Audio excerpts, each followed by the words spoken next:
സീനിയർഷിപ്പ് fellowship എന്ന് പറയുമ്പോൾ അത് നമ്മുടെ സഭയിലെ ഏറ്റവും പുതിയ ഓർഗനൈസേഷനാണ്. അതിൽ മെമ്പറാകുക എന്ന് പറയുന്ന ഒരു വലിയ ഭാഗ്യമാണ്. കാരണം 60 വയസ്സ് കഴിഞ്ഞിരിക്കണം. അതിന് ദൈവത്തിൻ്റെ അനുഗ്രഹം ഉണ്ടെങ്കിലേ ഒക്കോൾ എന്നുള്ള കാര്യം നമുക്ക് എല്ലാവർക്കും അറിയാം. ഏതായാലും 60 വയസ്സ് കഴിഞ്ഞ യുവജനങ്ങളുടെ ഒരു ഓർഗനൈസേഷനാണ് ഈ സീനിയർ ഫെലോഷിപ്പ് എന്ന് പറയുന്നത്. അതുകൊണ്ട് ഇന്ന് ചിന്തയ്ക്കായിട്ട് ഞാൻ തിരഞ്ഞെടുത്തത് നമ്മൾ ഈ വായിച്ച ഭാഗങ്ങളൊന്നും അല്ല. ലൂക്കോസിൻ്റെ സുവിശേഷം 24-ാം അധ്യായം 13 മുതൽ 35 വരെയുള്ള വാക്യങ്ങളിൽ നമ്മുടെ കർത്താവിൻ്റെ ഉയർത്തെഴുന്നേൽപ്പിന് ശേഷം സംഭവിച്ച ഒരു കാര്യം വിവരിക്കുന്നുണ്ട്. അതിൽ നിന്ന് ചില ചിന്തകളാണ് നിങ്ങളുമായിട്ട് പങ്കുവയ്ക്കണമെന്ന് ഞാൻ വിചാരിക്കുന്നത്. അതിനു മുന്നേ ഏതായാലും എനിക്ക് ഇങ്ങനെ ഒരു അവസരം ഒരുക്കി തന്ന, അല്ലെങ്കിൽ എന്നെ ബലപ്പെടുത്തിയ ദൈവത്തിന് സ്തോത്രം ചെയ്തിട്ട് അവസരം നൽകി തന്ന ബഹുമാനപ്പെട്ട അച്ഛന്മാരോടും പള്ളി ഇടവകയുടെ ഭാരവാഹികളോടും സീനിയർ ഫെലോഷിപ്പിൻ്റെ ചുമതലക്കാരോടും ഉള്ള നന്ദി അറിയിച്ചു കൊള്ളുന്നു. സ്നേഹവും ബഹുമാനവും അറിയിച്ചു കൊള്ളട്ടെ. ഇത് ഒരു ലോങ് പാസേജ് ആയതുകൊണ്ട് അത് മുഴുവനും വായിക്കണമെന്ന് വിചാരിക്കുന്നില്ല. 24-ാം അധ്യായത്തിൻ്റെ 29-ാം വാക്യം മാത്രം വായിക്കാനാണ് താല്പര്യപ്പെടുന്നത്. അവരോ ഞങ്ങളോട് കൂടെ പാർക്കുക,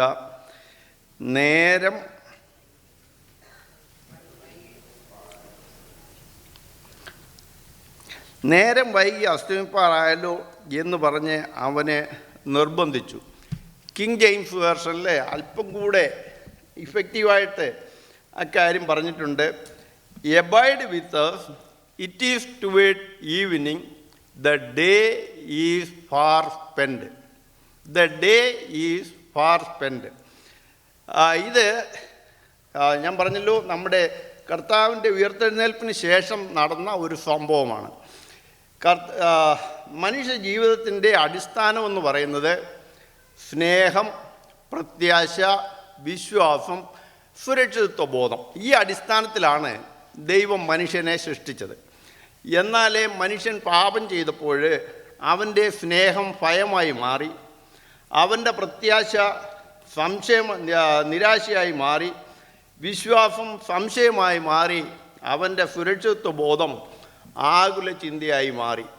ഇതിൽ നിന്നൊക്കെയും ഒരു വിടുതൽ തരുന്നതിന് വേണ്ടി, അല്ലെങ്കിൽ നമുക്ക് നഷ്ടപ്പെട്ടതിനെ തിരിച്ചു തരുന്നതിന് വേണ്ടിയാണ് നമ്മുടെ കർത്താവ് മനുഷ്യാവതാരം എടുത്തതും കുരിശിൽ മരിച്ചതും ഉയർത്തെഴുന്നേറ്റതും. കർത്താവിൻ്റെ പ്രത്യക്ഷത തൻ്റെ ശിഷ്യന്മാരെ ഉറപ്പിക്കുന്നതിന് വേണ്ടിയായിരുന്നു. എന്നാൽ അതോടുകൂടി ഈ നഷ്ടപ്പെട്ട കാര്യങ്ങൾ കർത്താവ് നമുക്ക് തിരിച്ചു തരികയും ചെയ്തു. മഗ്ദലന മറിയം വളരെ നിരാശയോടുകൂടി ചോദിക്കുകയാണ്, യജമാനനെ, നീ അവനെ എടുത്തുകൊണ്ട് പോയെങ്കിൽ എവിടെ വെച്ചു എന്ന് പറഞ്ഞു തരിക, ഞാൻ അവനെ എടുത്തുകൊണ്ട് പോയിക്കൊള്ളാം. വളരെ നിരാശയോടുകൂടിയുള്ള ഒരു ചോദ്യം. അപ്പോഴേ കർത്താവ് പറയുന്നു, കർത്താവ് മറിയെ എന്നൊന്ന് വിളിച്ചു. അത്രേ ചെയ്തുള്ളൂ. അവളുടെ ആ നിരാശ പ്രത്യാശയായിട്ട് മാറി. അവളുടെ വേദന ഇപ്പോൾ മാറി, അവളുടെ സങ്കടം മാറി. അതേപോലെ ശിഷ്യന്മാരെ, യഹൂദന്മാരെ പേടിച്ച് വാതിൽ അടച്ചിരിക്കെ യേശു അവരുടെ നടുവിൽ നിന്നുകൊണ്ട് നിങ്ങൾക്ക് സമാധാനം എന്ന് പറഞ്ഞു.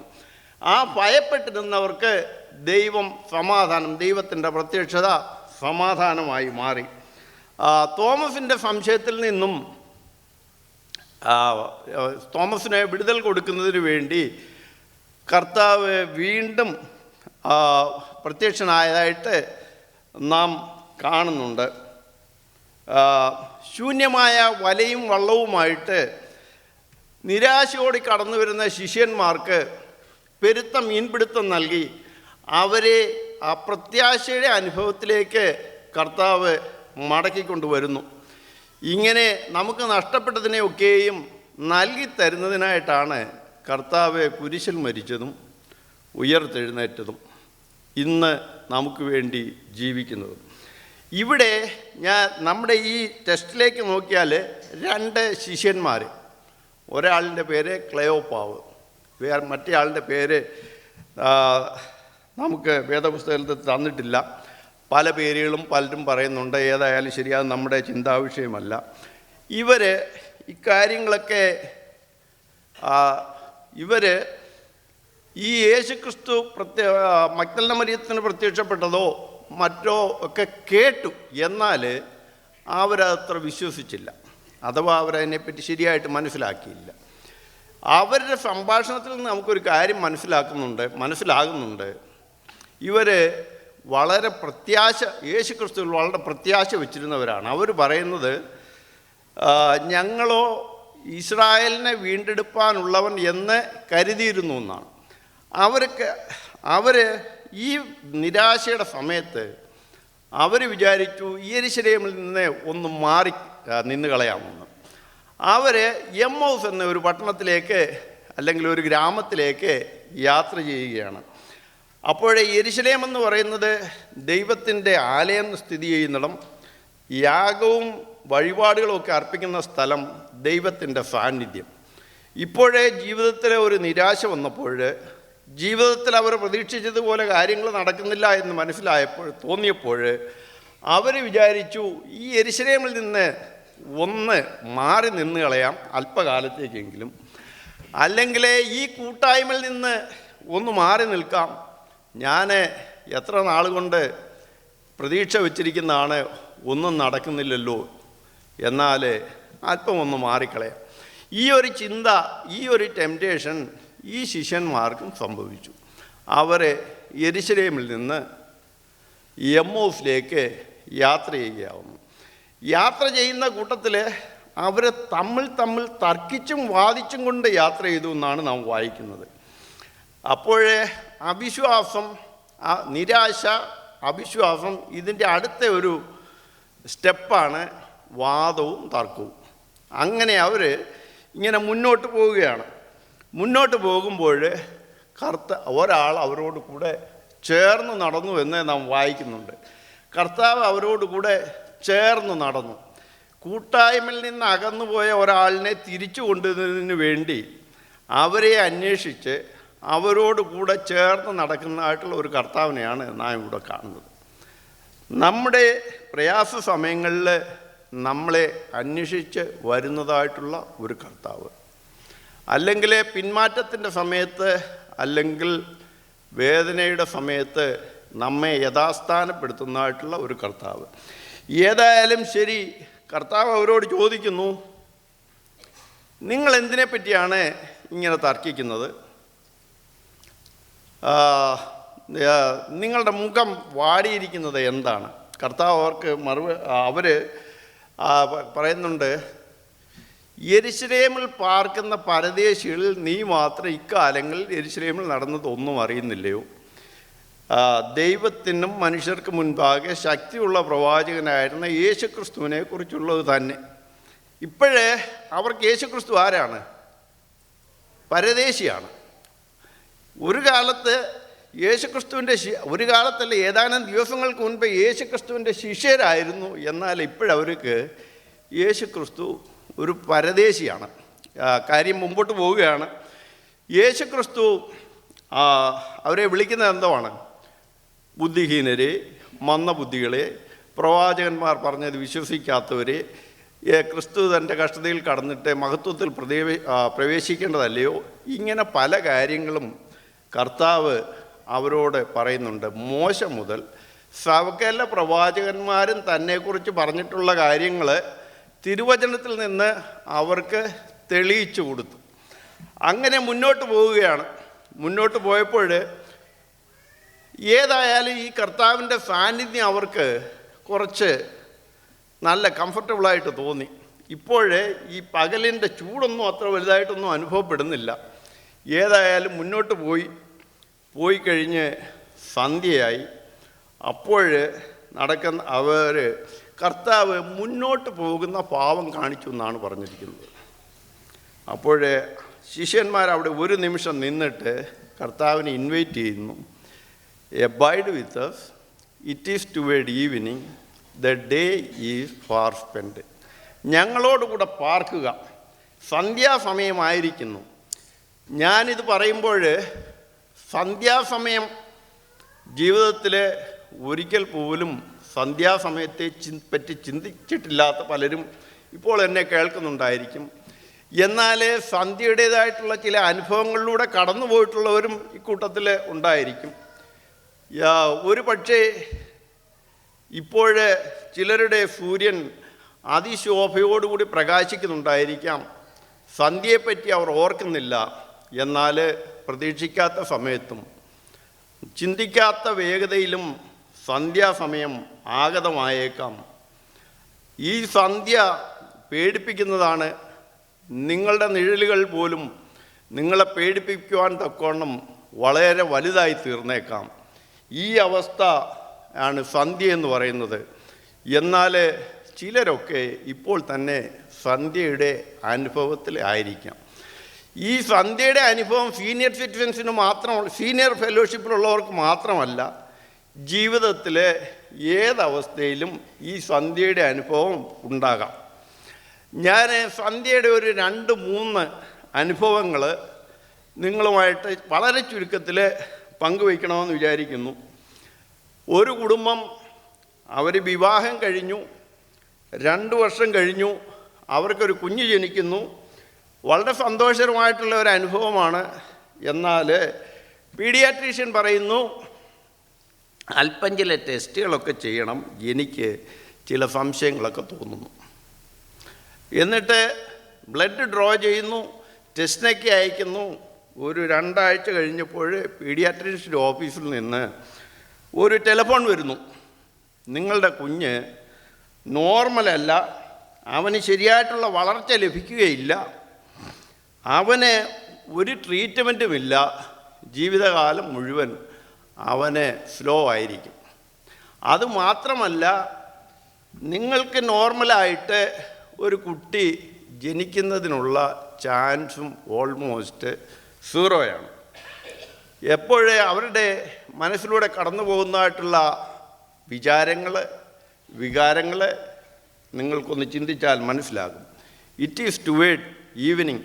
പകൽ തീർന്നു പോയോ, ഇനി സൂര്യപ്രകാശം ജീവിതത്തിലില്ലയോ, എങ്ങനെ മുന്നോട്ട് പോകും? അതായത് അങ്ങനെയുള്ള വേദനയുടേതായിട്ടുള്ള ഒരു അനുഭവം, അത് സന്ധ്യയുടേതായിട്ടുള്ള ഒരു അനുഭവമാണ്. ദ ഡേ, അപ്പോൾ നമ്മുടെ മനസ്സിൽ ചിന്ത വരുന്നത് ഡേ ഈസ് ഫാർ സ്പെൻഡ്. ഇനി ജീവിതത്തിൽ വെളിച്ചമില്ല, ജീവിതമില്ല, രാത്രിയാണ്,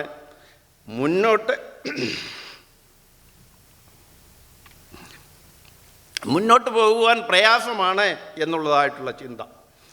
വേറെ ഒരു സിറ്റുവേഷൻ പറയട്ടെ. ഒരു 50 കഴിഞ്ഞായിട്ടുള്ള ഫാമിലി, 55, 58 അല്ലെങ്കിൽ മിഡ് 50s കഴിഞ്ഞ ഫാമിലി, നോർമൽ ചെക്കപ്പിനായിട്ട് ഡോക്ടേഴ്സിൻ്റെ ഓഫീസിൽ പോകുന്നു.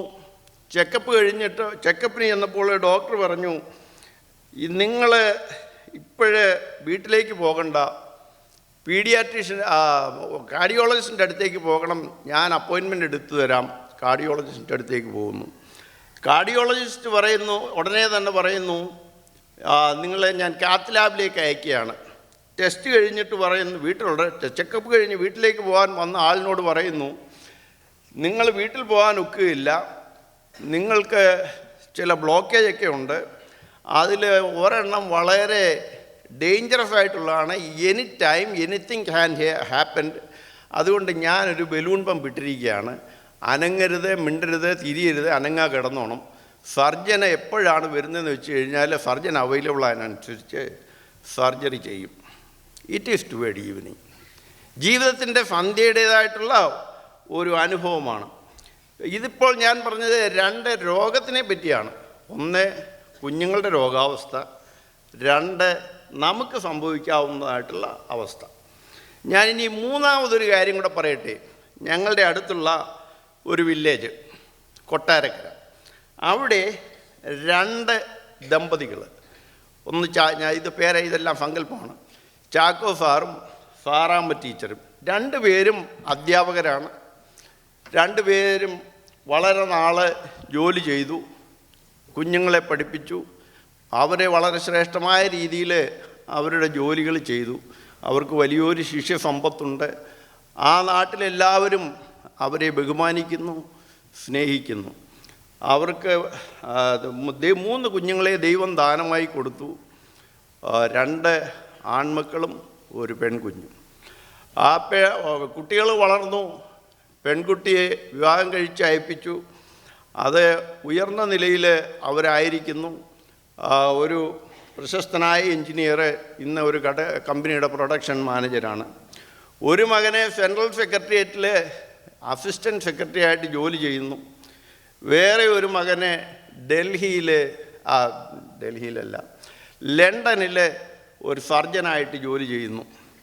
എല്ലാം വളരെ അനുഗ്രഹമായിട്ടുള്ള അവർ 35 അല്ലെങ്കിൽ 38 വർഷം ജോലി ചെയ്തു, റിട്ടയറായി, വീട്ടിൽ സുഖമായിട്ട് താമസിക്കുന്നു, വളരെ സന്തോഷകരമായിട്ട്. എന്നാൽ കാലങ്ങൾ കഴിഞ്ഞു പോയി. അവരെ കുറേ കൂടി പ്രായമുള്ളവരായി. ഡൽഹിയിൽ നിന്നും ലണ്ടനിലേക്കും, ലണ്ടനിൽ നിന്ന് ഡൽഹിയിലേക്കും, ഇവിടെ നിന്ന് കൊട്ടാരക്കരയ്ക്കൊക്കെ ഇങ്ങനെ ടെലിഫോൺ കോളുകൾ പലത് വന്നു. ഒടുക്കം ഒരു ലെറ്റർ പിതാവിന് ലഭിച്ചു.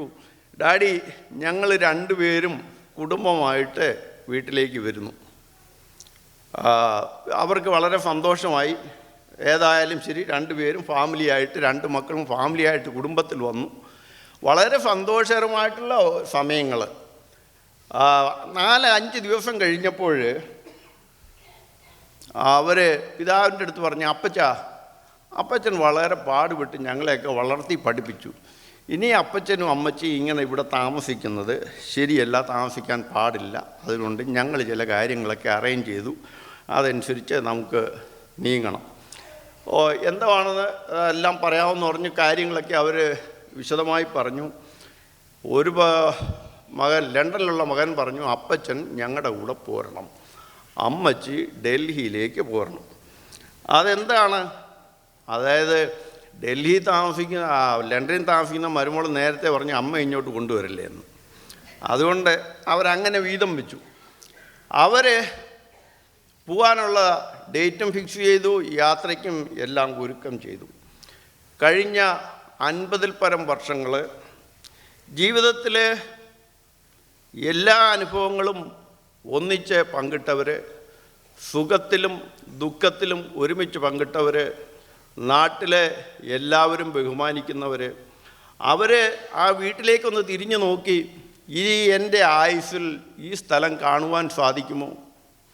ഞാൻ കുഞ്ഞുങ്ങളെ വളർത്തിയ എൻ്റെ ഈ ഭവനത്തിലേക്ക് എനിക്ക് തിരിച്ചു വരാൻ സാധിക്കുമോ? ഒന്നുമില്ല. ഞാൻ എൻ്റെ ഭാര്യയെ ഇനി ജീവിതത്തിൽ ജീവനോടെ ഒന്ന് കാണാൻ സാധിക്കുമോ? അതേ ചിന്ത തന്നെ ഈ അമ്മയുടെയും മനസ്സിലൂടെ കടന്നുപോയി. അവർ 2 പേരും 2 കാറിലായിട്ട്, ഒരാൾ എയർപോർട്ടിലേക്കും ഒരാൾ റെയിൽവേ സ്റ്റേഷനിലേക്കും പോവുകയാണ്. 2 പേരുടെയും കണ്ണിൽ നിന്ന്